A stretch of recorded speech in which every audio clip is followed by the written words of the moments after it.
nan dubbisa wangeela Maatiyos 16:13 qabe.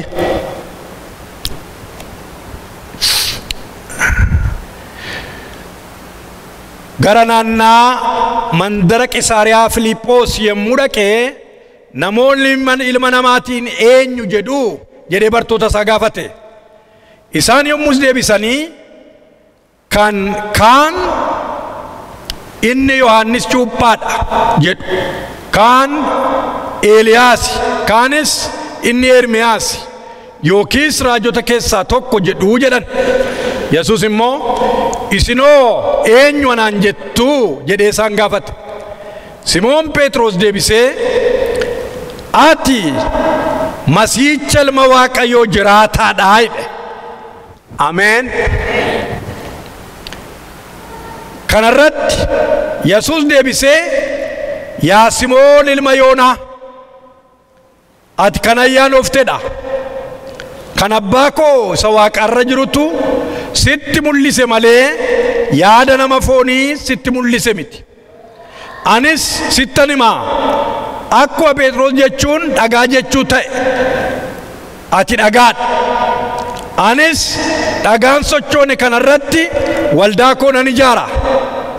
gooftummaan du'aatummaa waldicharratti humna hin godhatu hin mo'us. mana mootummaa waaqaa siifan kenna. waanuma ati lafarrattiitu waaqarratti sidhamaa hin ta'a. waanuma ati lafarratti hiiktu waaqarratti hiikamaa hin ta'a jedha. yemmumas Masiihicha ta'uusaa nam tokkotti iyyuu akka isaan hin himne bartoota isaa cimsee abboome jedha. akka Kiristoos Masiihicha isa jiraataa akka ta'e isa dhumaa dhaggeeffadhaa. yommus Masiihicha ta'uusaa nama tokkotti iyyuu akka hin himne bartoota isaa cimsee abboomeedha. mee cimsee abboomeedha. cimsee abboome kadhanna. galanni waaqa irratti lafa irratti siif ta'a. dubbiin kee jiraataadha ilma Waaqayyoo. inni kaleessa nutti dubbatte ni dheengadda nu barsiifte arras jirtaas. maqaa Yesuus Kiristoosiin ulawwan waaqaa qixa kanaan kan banaman ta'an maqaa Yesuusiin nutti dubbadhu. saba kee dammas hafuura qulqullu nama tokko bira akka hin dabarre simbirroon seexanaas akka nu keessaan bu'anne maqaa Yesuus Kiristoosiin sagalee jiraataan gada yaa'u. sagaleen si biraa maddu maqaa Yesuus Kiristoosiin burqaan battala kanaa qabee kan baname haa ta'u. nummoo yaa Waaqayyo sagaraa namaa jiisu, salabbee namaa jiisu, sa jireenya namaa jiisu labbee keenya sitti qabannaa maqaa Yesuus Kiristoosiin nu keessa yaa'i. ante mincooy filaqleenyaa jedhanii faarfatanii gooftaa yaa burqaananaa yaa'i siin jedhanii yaa burqaananaa gadi nutti yaa'i galgala kana maqaa Yesuus Kiristoosiin maddi kee yaa encitu, maddi kee bara baraan jiraataadha. maqaa Yesuusiin maddi hafuura qulqulluun irratti gadi yaa'uu jalqabu. hidhaa inni hiiku, inni masaraa diina haraasu, inni jireenya namaarraa fuuncaa ciru, inni jireenya namaa walaba baasu, suusii adda addaarraa hidhaa adda addaarraa maqaa Yesuusiin walaba nuu babaasu. maqaa Yesuusiin walaba nuu babaasu. Waaqayyo walaba nuu na baasu. Waaqayyoon fuulaa fuulan argee qaamni koos fayyaa fedhe Yaaqoob. fuula maqaa Yesuus Kiristoosiin ofitti nu agarsiisi har'a. ijji keenya kan baname haa ta'u maqaa Yesuusiin. ameen. mee ameen. Masiihicha ta'uusaa eenyuttu hin himinaa jedheedha. barumsi koosa miti garuu na tuqe asuma eegina dhadhaabadhe. namni yeroo baay'ee yeroo ulfinni dhufuu jalqabu nama ulfina isaa dhossu biyya lafaa kana keessatti mul'atu. himullata bada yoo deeffameef miidiyaa irratti yoo deeffameef jaallatanan nama yeroo hundumaa ulfina isaa dhossu kan akka gooftaa kana agarre ulfina isaa dhossaatti salphina isaa immoo tullu tolba agarsiise Yesuus maqaa Waaqayyoo ulfaatu gatiin ulfina isaa dhosseef garuu ulfinni isaa dhokatee nam himullise Waaqayyo du'a isaa moosisuudhaan du'a miilla isaa jalatti bichisiisuudhaan kunoo amman daara lafaatti du'a ka'uun ilma Waaqayyoo labsamaa jira. Haleluuyaa! Galanni isaaf haa ta'u. Kanaaf haguuganii warra sobaan dhugaa ba'an asirra baati ergamoota tateedhaa dafaa jedhan du'a ka'uun ilma Waaqayyoo labsiinsa garuu andaara lafaa guute dafe magaalaa Yerusaalem guute maqaa Waaqayyoo ulfaatu. Lakki ergamoota tu'atee warri jedhan utuma ilii tokko achi siqin du'a ka'uunsaa Yerusaalem irraase. Haleluuyaa! Galanni isaaf haa ta'u. Kanaaf inuma dhaga'ama jechuu kooti.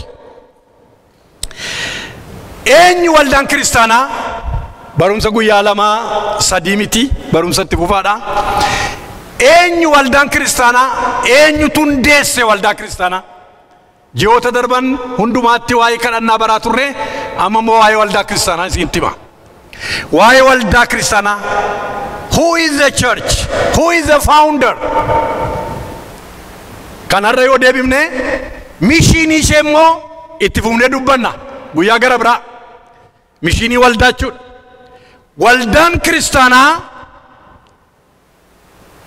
Waldaan kiristaanaa du'a ilma Waaqayyootiin du'a isaa duwwaanaan utuu hin ta'in du'aa ka'uu isaatiin gaafa guyyaa 50ffaa hundeesse Waaqayyo.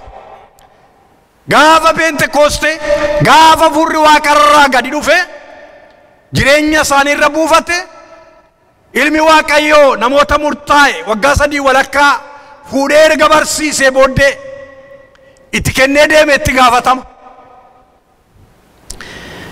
Itti gaafatama isaan itti kennee deeme warra hin baranne jedhaman sanatti illiterate warra jedhamanii waamaman sanatti warra akka Yohaannis warra akka Phexros laga qarqaraa nanni isaanii qaamni isaanii dhiiga qurxummiitiin kamakame foolii kan fuudhu addana lixaas galaa warra hin jedhamne kanaaf halkan guutuu kadhataa bulaanan halkan guutuu kadhataa buleedha ganama filuudhaaf looyerii meeqa jira. There were a lot of lawyers. Warra akka Niqoodimoos faa warri isa fakkaatan baay'ee jiru. Warra qurxummii qabduu kana warra janaman guunne kana filuudhaaf Lukaas boqonnaa 6 keessatti halkan guutuu amma bari'utti kadhataa buleedha. Ganama immoo isaaniin moggaasuudhaaf ati ergamaa kooti ittiin jechuudhaaf maqaan Waaqayyoo haa eebbifamu. Namoota hin baranne kanaaf achuma waamtanii kottu kana jedhuma jechuu dandeessan kanaafiti kadhataa bultu. Waaqayyo Waaqni jiraataan qubatti qabuutu irra jira. Isatu nama waama. Galanni isaaf haa ta'u. Kanaaf isaaniin tireen godhaa ture asuma taati eegaa jedhe. Namni tokko gad hin bahin asuma taa eegaa hin dhufaa. Inni abbaan koo abdachiise hin dhufaa jedhe. Haleluuyaa!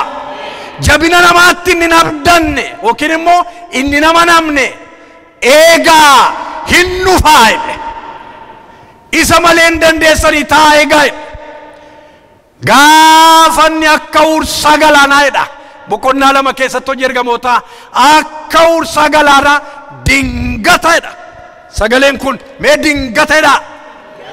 Inni maqaa nama moggaasu, inni jireenya namaa geeddaru, inni sodaa jireenya namaa keessaa haqu dingata dhufe jireenya isaanii irratti.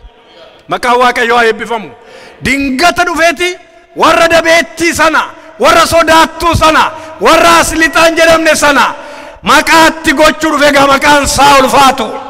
Laga qarqaratti duwwaa beekama maqaan isaanii amma garuu achi naannaa magaalaa Yerusaalem duwwaatu hin ta'in naannaa ishee hundumaa naannaasaa hundumaa akka qabate Phexros ukkatee beekamaadha, Yohaannis ukkatee beekamaadha. Maqaa nama hin qabnetti maqaa kennuudhaaf, seenaa warra hin qabnetti seenaa kennuudhaaf hin dhufe egaa Gooftaan Hafuurri Qulqulluun. Maqaan Waaqayyoo ulfaa ta'u, galanni isaaf haa ta'u. Isatu maqaa namatti godha. Hin dhufe egaa gaafa sanaa qabee egaa Yesuus Kiristoos ilmi Waaqayyoo dhufeeti maqaa isaa ulfina qabeessa isin yaadachiisa, waan ani isinitti hime hundumaa gara dhugaa hundumaatti isin geessa, isaan jabina argattu inni jedhu sun egaa lafa raasaa dhufe. Lafa raasaa dhufeeti dingata, mee dingateedha, dingata waan akka biddaa mana sana keessa ciccitee mana sana keessa guuteedha tokko. Achi booddee hunduma isaanii irra qubateedha. Haleluuyaa, nurra qubatu. Qubannaa duwwaa miti, hunduma isaanii keessa guuteedha. Hunduma duwwaa guutuu duwwaa miti, hunduma immoo afaan haaraa dubbachiiseedha. Maqaan Waaqayyoo ulfaatu. Achi jalqabe egaa waldaan. Utuu baay'een turin magaalaa Yerusaalem keessatti utuu asiin ari'atanii bal gama sanatti, utuu asiin ajjeesanii bal gama sanatti, utuu asiin qabanii bal gama sanatti, babal'achaa dhufeeti gara Anxookiyaatti immoo darbe. Maqaan isaa ulfaatu. Hojii Ergamootaa boqonnaa 8 keessatti lakkoofsa 1 irratti magaalaa Yerusaalem keessattiidha. Hojii Ergamootaa boqonnaa 11:26 irratti Anxookiyaa irratti immoo waldaan isaa dhaabatteedha. Achi jalqabe egaa hin ammarraatti kunoo handaara lafaatti amma handaara lafaatti maqaan isaa waamsisu kun laanguweejii adda addaatiin gosoota adda addaa qomoota adda addaa keessatti inni maqaan isaa waamamaa jiru kun achi jalqabe egaa. Maqaan Gooftaa Maccaa kan eebbifame haa ta'u. Na duukaa jirtu amma walda maqaan Israa'el hundumaa biratti beekamaadha. Israa'el nama Waaqayyoof abboomame tokkotu sanyii isaa sanyii Abrahaam ba'uudhaan gara Waaqootti agarsiisetti Waaqayyoof abboomamee deemuudhaan eebbifame. Eebbisaa immoo sanyii isaa hundumaa eebbise Waaqayyo. Akkasittiin jedhe warra si eebbisaan nan eebbisa, warra si abaaran immoo nan abaara. Akkuma Israa'el idda namicha tokkicha abboomame sana akkuma taate waldaan kiristaanaa mandaara lafaatti facaatee jirtu kun hundee ilma Waaqayyoo Waaqa jiraataati. Hundeen ishee isadha. Isatu hundeesse ija isaati. Du'aa ka'uu isaatiin facaasee har'a kunoo akkuma sila siniin jedhe mandaara lafaatti gama maqaan isaa waamamaa jira. Akka jedhe Abrahaamiin seera uumamaa 22:17 nan dubbisa. Barumsa wantichi garuu akka lallabaa godhaan jira malee. 22 lakkoofsa 17:18 akka jedha.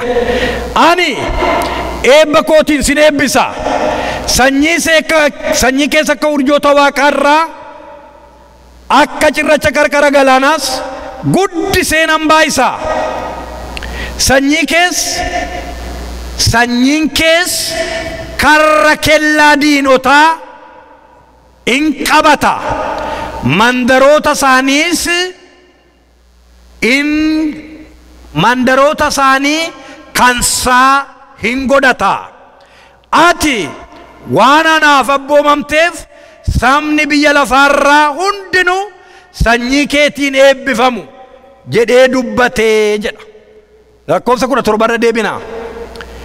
Ani na booddeedhaan ani eebba kootiin sin eebbisa, sanyii kees akka urjoota Waaqaa akka cirracha qarqara galaanaa guddisee nan baay'isa.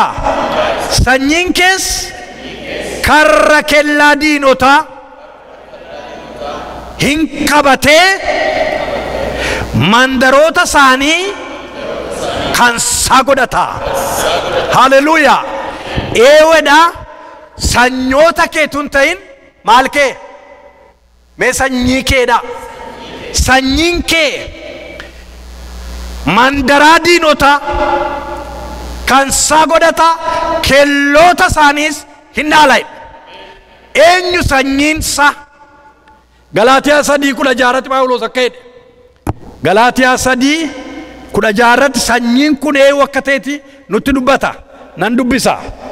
3:16 Egaa Waaqayyo Abrahaamiif hidda isaatiif abdii kenneera. Caafanni qulqullaan akka nama baay'eedhaaf dubbatutti hiddoota kee hin jedhu. Akka nama tokkoof dubbatutti hidda kee jedha. Innis Kiristoosi. Hallelujah. Maal kee jedha? Hidda kee. Hiddoota kee miti. Hiddi kee kuniidha.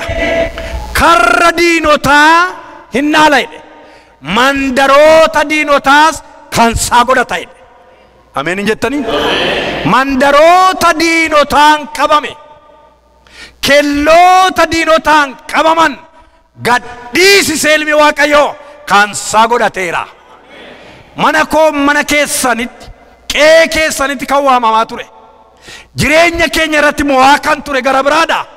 Ilmi Waaqayyoo gadhiisisee kan sagodateera.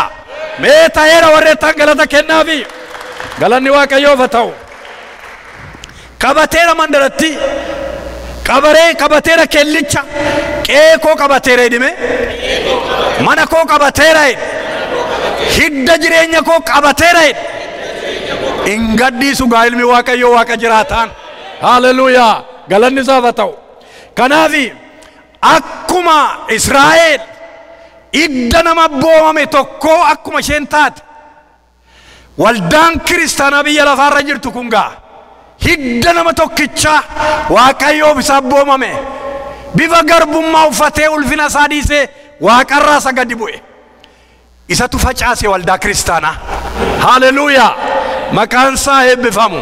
Dafee namni eebaa qabxii sadan tokko fixuudhaaf. Maaltu adda ishee godha gaa waldaa kana?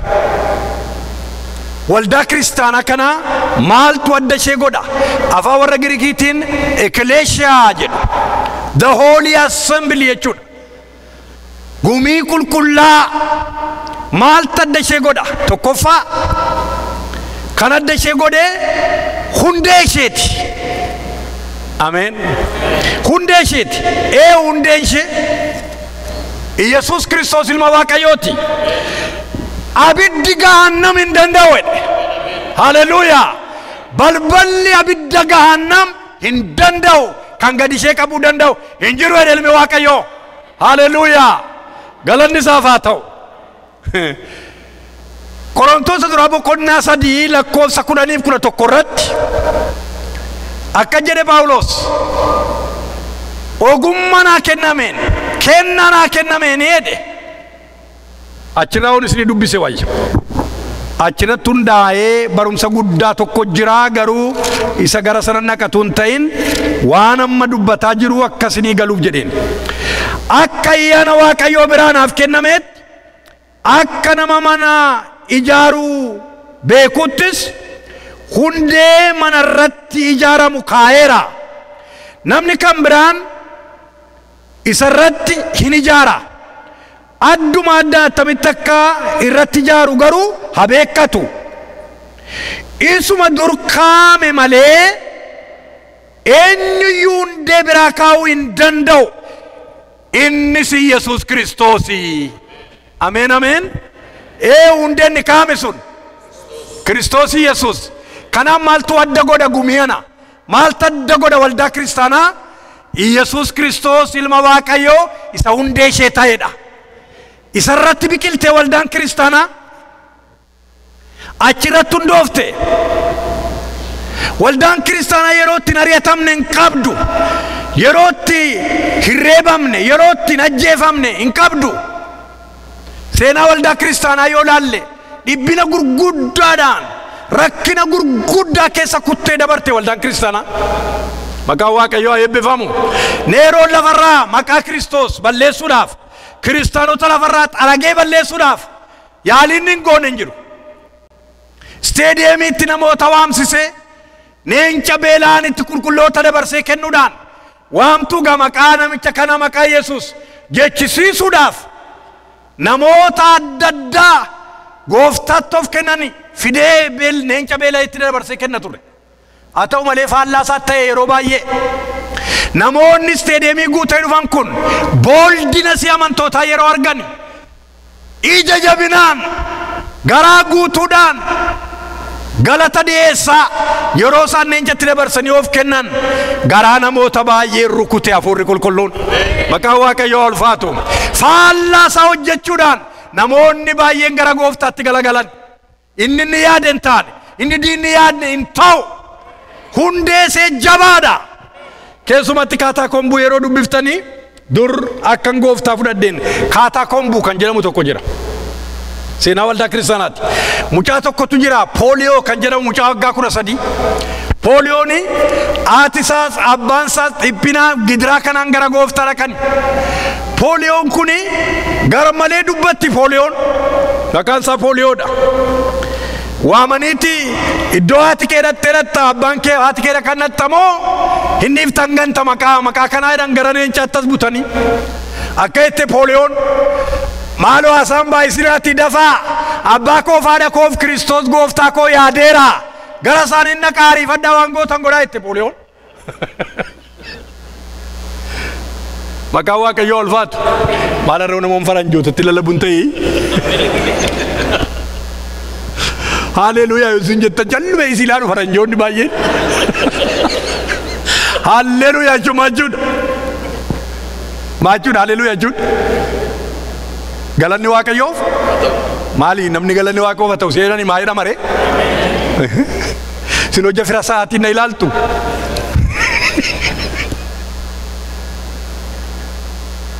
Naman dinku neeroonfa achi barbadeessuudhaaf achi dibbisuudhaaf namoota baay'ee zayitii keessa kaanii zayitii danfaa keessa kaanii warra akka Poolikaarp zayitiin gubuu didee abiddi gubuu didee keessa dhaabatanii cinaacha isaanii eeboodhaan waraananii dhiigni isaan keessaa dhangala'u abiddicha dhaamse seenaa gurguddaa jetee dhufee asiin nu ga'e Kiristoos. Maqaan Waaqayyoo bara baraan kan eebbifame. Hundee isheetu jabaadha. Hundee isheetu jabaadha. Kanaaf hin raafamne. Raafamtuyyuu bara hundumaa kutee barumsa sobaa bira darbee kunoo har'a naaf si bira ga'ee jira waldaan Waaqayyoo. Galanni Waaqayyoof haa ta'u. Hundee isheetu jabaadha. Haleluuyaa. Hundee isheetu jabaadha. In kennine bineensatti bara hundumaa keessatti yeroo barumsi sobaa ka'e macaafa qulqulluu harkaan qabachuun cubbuudha. Hin ta'u warra pooppiitu isinitti hima. Hin danda'amu jedhanii wal kana harkaa amantoota harkaa fuudhanii joonjessanii raatessanii barumsa sobaatiin ukkaamsanii makaakkalaanyoo zaman bara jedhamu sana keessa Waaqayyo nama kaafatee warra akka Luutarfaa namoota qulqulloota baay'ee kaasuudhaan harka diinaa keessaa harka wallaalchisuu keessaa harka seexanaa keessaa waldaasaa butee dabarse Waaqayyo. Maqaan Waaqayyoo ulfaatu. Maqaasaa maaliin godhiin dabarreedha. Dhuga baatu malee hin dhiibneedha. Maqaan Waaqayyoo ulfaatu. Innama namaadha. Hin dabarsa. Akka galaanaa dabarseeti barumsa sobaa warra barsiisan warra akka Soviet Union hin jiru Waaqayyo jedhan Awurooppaa gara caalu qabatanii biyya keenya biyyattiin watinnoo sana iyyuu qabatanii anaanuu nagaaga'eera bara sana hidhameera naqa baay'ee maqaa isaan na'inaa macaafa kanan baatinaa jedhamanii caccabsee kunoo har'a mandaratti maqaan Waaqayyoo waamama biyya Itoophiyaa keessa. Mee Waaqayyoof galata laannu. Haleluuyaa.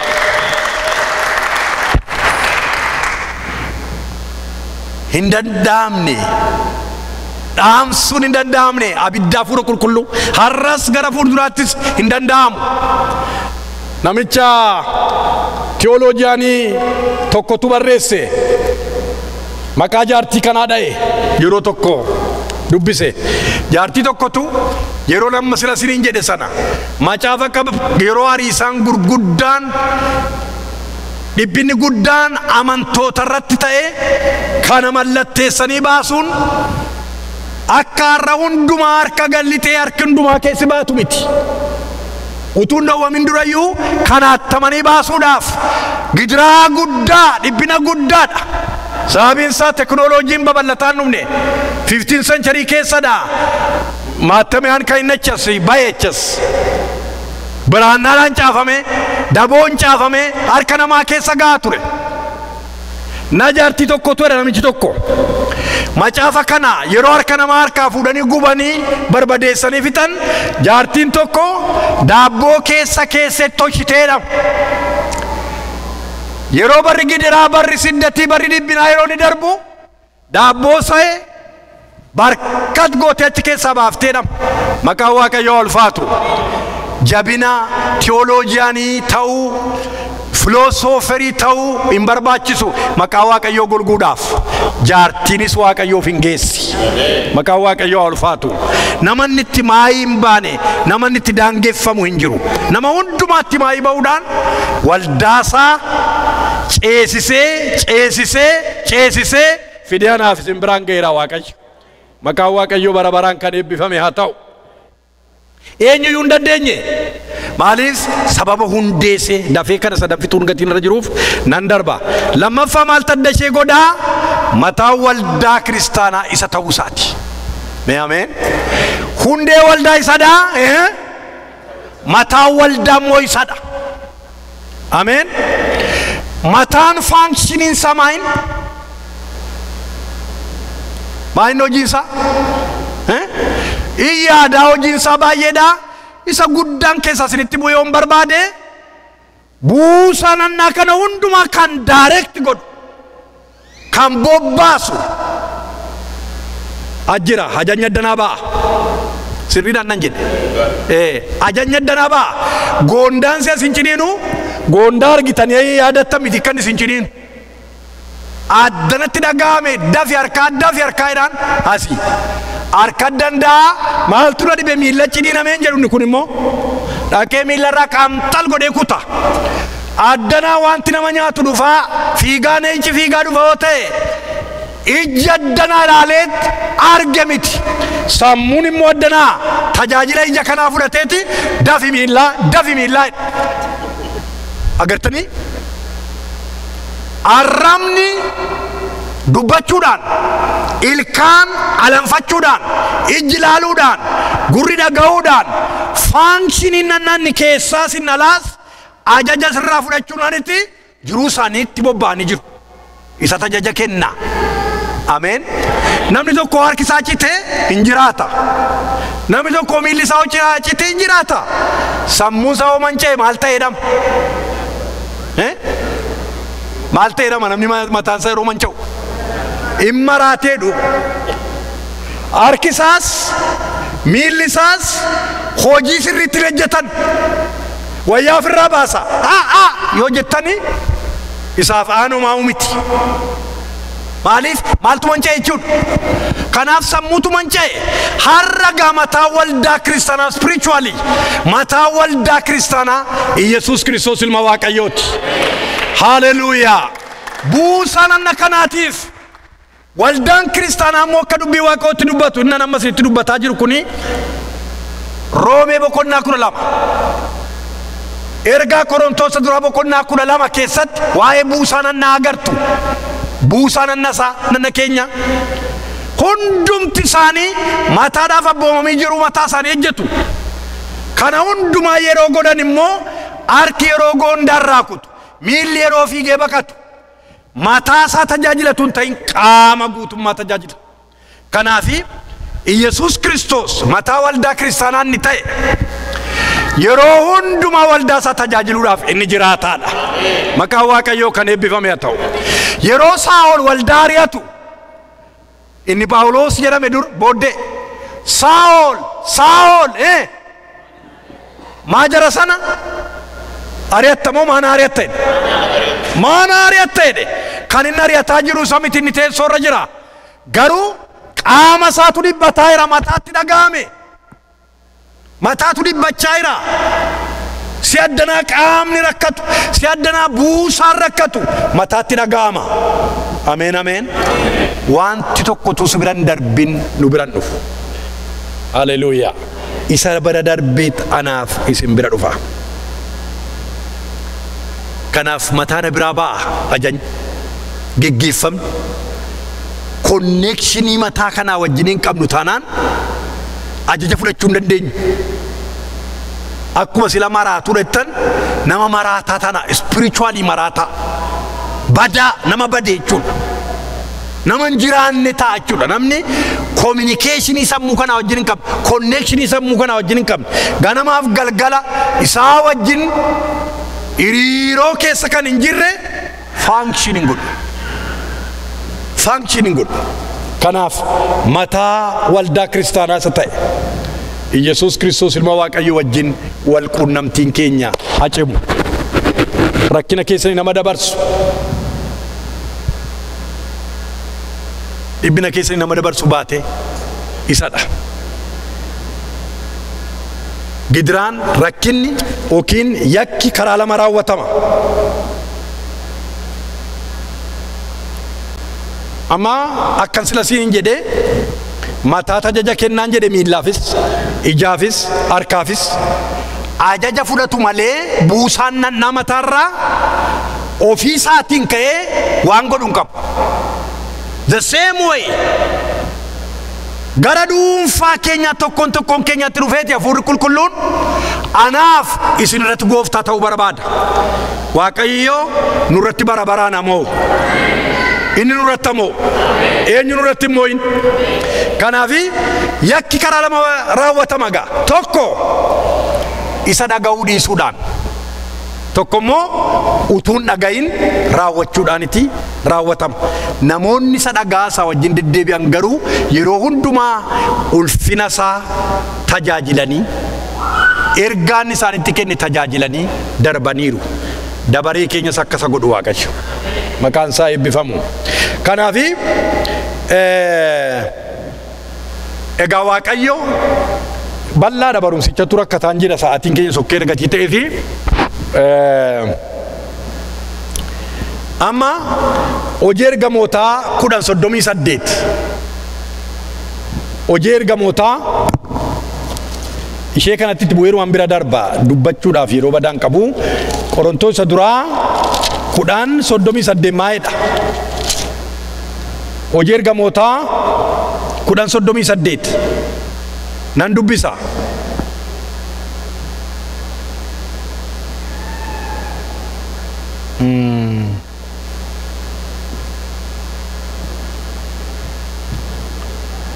hojii ergamootaa Qorontoos keessa jiran hadiisa asa deema fakkaata Waaqayyo Yesus nama Naazreet kana hafuura qulqulluudhaan dibe irra deebi'u Waaqayyo Yesus nama Naazreet kana hafuura qulqulluudhaan dibee humnaan akka isa guute inni naannoo hojii gaarii akka hojjete seexanaan kan cunqurfaman akka fayyise Waaqayyo isa wajjin akka tures beekamaadha Waaqayyo Yesus nama Naazreet kana maal godheedha hafuura qulqulluudhaan maal godheedha in guutee duwwaatuun ta'e maal godheedha kun hin dibeedha he anointed him ameen ameen mataan maal ta'eedha jechuudha dibamaadha Faarsaa 133 irratti obboloonni walii wajjin ta'an gaariidha attam gaariidha jedha Waaqayyo eebba bara baraaf jireenya bara baraa achitti abboomeera jedhe erga jedhee booddee tokkummaa isaanii irratti jedhe akka dibata mataa Aroon irratti gad dhangala'u jedhe amma dachaa wayyaa isaatti gad yaa'uuti jedha maaltu eebbi bara baraa kun galanni waaqayyoof haa ta'u. Kanaaf mataa waldaa kiristaanaa dibameera gatii ta'eef qaamni isaa maal taate jechuudha. Hin dibama sarara gadi mataatu dibameera. Hojii ergamootaa keessa olaaltanii isaanis zayitii liitiroo baatanii naannaa hin argitan. Nama zayitii liitiroodhaan bilqaattiidhaan baatee naanna'u nama keessaan agarru. Peetiroos baatee naannumne, Paawuloos baatee naannumne, Yohaannis baatee as keessaatti gadi dhangala'aa ture. Maaliif dibamaniiru gatii ta'eef. Zayitiidhaan nama dibanii namaa kana jechuun cubbuudhachuu jedhaan jira miti. Garuu Yaaqoobtu dubbataa, Yaaqoob immoo maanguddoota waldaatiniti dibanii kadhataniif dhukkubsataadhaaf jedha. Garuu har'a konneekshiniin keenya mataa sanaa wajjin isa dibame wajjin cimaadha taanaan, isa wajjin konneekshiniidha taanaan utuun jaallatin mataarraa gada keenyatti gadi yaa'a. Haleluuyaa! Gadi yaa'a! Inni gadi yaa'u immoo si keessaa gadi ba'uun sanaaf. Maqaan Waaqayyoo haa ulfaatu. Isa jala qabaddaa ganamaaf galgala. Waa'ee kadhannaa baraa ture miniyya lama walakkaa. Isa jala qabaddaa mataan dibameera gatii ta'e gadi sitti yaa'a. Gadi sitti burqaa. Maqaan Waaqayyoo haa eebbifamu. Kana kanumaa yoon jedhen gaa sadaffaatti hin darba. Xinnoo isheen dubbadha isheerraas. Waldaa kiristaanaa maal tadda godhan jedhe. Hundeese, lammaffaa mataase, sadaffaa koorneristoon isheetu Kiristoosi. Haleluuyaa! Dhagaa golee qajeeshoodha. Mee dhagaa golee qajeeshoodha? Baay'ee namatti tola Oromiyaansa. Koorneristoon akka jedhanii kan abbaan gammachiisu inni dhagaa golee qajeeshoodha jedha. Achiin dalga dhaqeelaa koorneriin achi, asiin ol dhufee koorneriin as. Inni dhagaa golee isa qajeeshoodha jedha. Inni achiin dhufu isa kanatti galee ijaarama. Inni asii gadi dhaqu koorneristoonii sanatti dhaqee galee ijaarama. Inni asiin dhufu koorneristoonii kanatti dhaqee ijaarama. Inni Chaayinaan achiin, inni Awurooppaan Ingilizii achiin, inni Noorweejiyaaniin achiin, inni Siwiidinaawiin achiin, inni Itoophiyaawiin achiin, inni Gaanaawiin asiin. Hundumtinuu maqaa Yesuus Kiristoos warri waaman hundinuu koorneristoonii kanatti galanii ijaaramu. Kanaaf sababa koorneristoonii kana tokko nuyi waldaansa. Maqaan Waaqayyoo kan eebbifame haa ta'u. Wangeela Maatewos 21:42 irratti, Efesoon 2:20-22 irratti waa'ee koorneristoonii kanaa haasa'a. Waa'ee kakuu moofaa mana qulqullummaa kakuu moofaa waa isinitti himeen darba. Macaafa hin caafne irratti macaafa moototaa isa duraa boqonnaa 5 keessatti yeroo macaafa seenaa baraa isa duraa 5:13 irratti mootota miti. Achi yeroo dhagaa mana jaarsaa qopheessanii lafa keessaa baasu. Tinsaa'ee dhagaa kun isa jalqabaati. Lafa keessaa ba'ee xarabamee dhaqee toora qabataga. Inni tokko isa tokko baata, inni tokko isa tokko baata, inni tokko isa tokko baata. Aannagaa gara biraan baaduu inni jedhee keessaa baafamee murtuuttifama. Kanaaf hundi isaanii inni tokko baachuudhaan mana qulqullummaa taa'ee ijaarama dhagaan sun. Xarabamee burruusaan irraa dha'anii santaan irraa qarxamsanii toora sana keessa gashu. Ilmi Waaqayyoo gaa waldaasaa isa ulfina isaaf hin taane jireenya keenya irraa xarabaa, jireenya keenya irraa allagaa, guddummaa mana qulqullummaa isaatti ulfina isaatiif nu ijaarrata. Ameen ameen.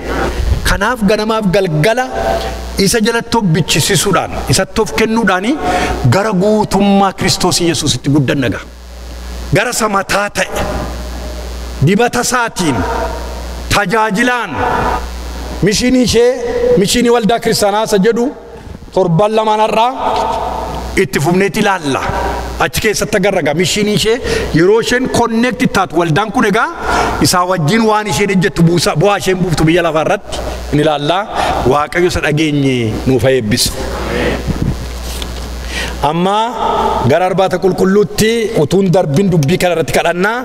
Har'a Atlaantaa keessatti nuyi warra Waaqayyoo wajjin ejjennudha kan jedhu mata duree. Ergaa Qorontoos isa duraa boqonnaa 6 irratti nuyi warra maaliitedha? nuyi warra isaa wajjin hojjennuudha. Isaa wajjin hojjechuudhaaf aal dureen maayinni isa jedhu qabxoolii kaafnee haasaa turre. Achi keessaa namni duraan dursee karaa dubbii isaati karaa hafuura qulqulluu Waaqayyoon bara. Karaa dubbii Waaqayyoon bara. Karaa hafuura qulqulluu Waaqayyoon bara. Namni yeroo isaa wajjin connected ta'u isaa wajjin hojii isaa hojjeta gaa mana Waaqayyoo keessatti. Inni lafa qulqulleessus, inni wangeela lallabus, inni hojii misiyoonummaa hojjetus isaa wajjin walii galee hojjeta. Har'a gaa Atlaantaa keessatti obboloota ko obboleettota ko qaama amma dara jirtan kana qaba gaa Kiristoos. Maqaan isaa ulfaatu. Inni kaan harka isaa, inni kaan quba isaa, inni kaan miilla isaa, inni kaan ija isaa isiniin tarkaanfata Yesuus. Isiniin ilaala Yesuus. Mee ameen. Maal jedhan isiniin ilaala yoon jedhe ameen jettanii? Isiniin ilaala. Isiniin tarkaanfata. Kanaafi har'a maarraa waddeen deemaa keessummaa koo kana yeroon xumuru ulfina bara baraatti yeroon darbu maalan fuudhee dhaqaa fuula isaa dura kan jedhuuf gaafachuu nurra jira gaa. Har'a buusaa kana keessa gallee ijaaramneerra waldaa kiristaanaati. Qaama Kiristoos jenneerra. Callumennee paasiivii taaneen teenyu waldaa Waaqayyoo keessa. Actively mana Waaqayyoo keessatti we have to be involved. Amen. Kaa'u nurra jira jechuudha. Yeroo isaa wajjin kaatu si wajjin kaa'a gooftaan. Kanaafi maal ejjedheen darbaa. Maal gochuu tolara jira waldaa Waaqayyoo maal irraa barbaaddi Kiristoos maal irraa barbaada jennee of gaafannu kana irratti kadhanna. Gammachiisi wajjin kadhanna hundi keessatti mee ol gaafadha of gaafadhaa gaa. Ol kaanii dhaabannee Waaqayyoon hin kadhanna. Haleluuyaa. Haleluuyaa. Oo Yesuus.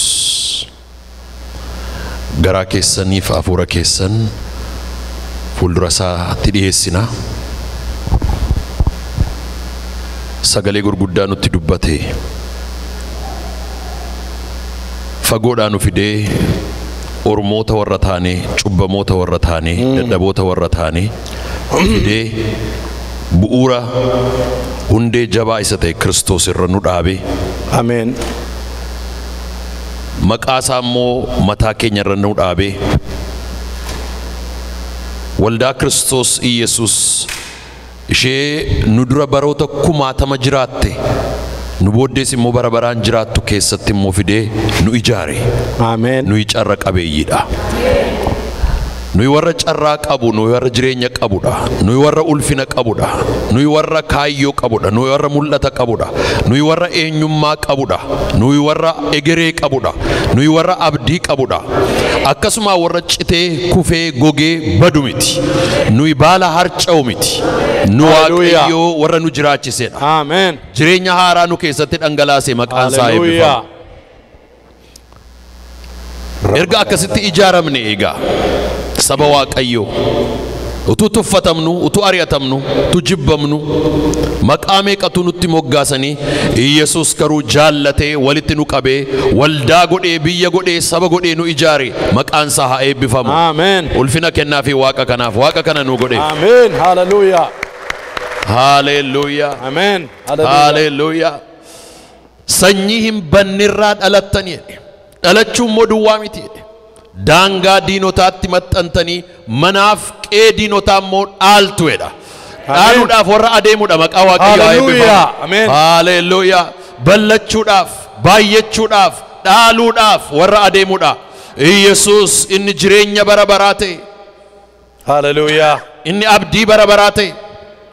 Inni jiraataan nu keessa jiraataa ta'eera. Ameen. Maqaan isaa haa eebbifamu. Ameen. Gooftaa koo waldaa kana ati jajjabeessi gaa. Ameen. Jajjabeessi yaa Waaqayyo.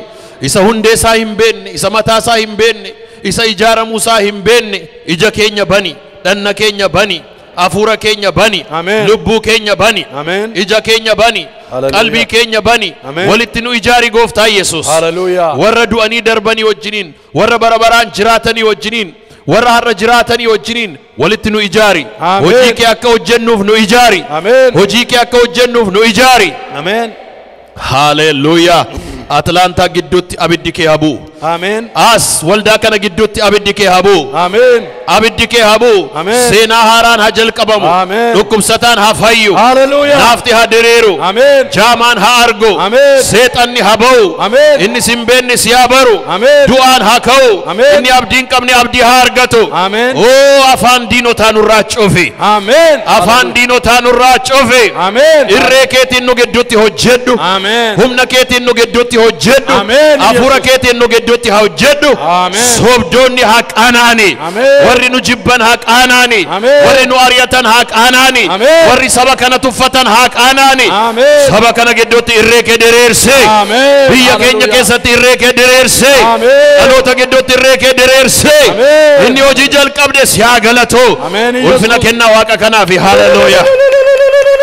Hallelujah. Abiddi Oromiyaa keessatti qabate ammayyuu haa boba'u. Amen, amen, Inni Ortodoksii keessatti qabate haa boba'u. Amen. Inni Pheenxee keessatti qabate haa boba'u. Amen. Inni iddoo adda addaatti qabate haa boba'u. Amen. Akkana dhaamsu maqaa Yesuusiin hin jiraatini. Amen. Oh, hallelujah. Rabagatena mashia. Abjuu waggoota dhibboota dura argame. Mul'ata bara dhibboota dura argame. Inni har'a jalqabe gaa hin sochiin sun hin dhaabbatin. Hallelujah. Duula meeqa duula gamasiif gamanaan ka'e inni Yesuusin awwaaluu barbaade inni ergamoota sobaa kaase har'a yaa Waaqayyo nu gidduudhaa kan caccabe haa ta'u. Amen. Hallelujah. Yaa Waaqayyo mana kana keessaa inni kaan harka ta'e inni kaan miila ta'e inni kaan qabeenya ta'e inni kaan beekumsa ta'e inni kaan ergamaa ta'e inni kaan hafuuraan boba'e inni kaan faarfannaadhaan dibame mana kana keessaa haa ka'u. Amen. Mana kana keessaa haa ka'u. Amen. Hallelujah.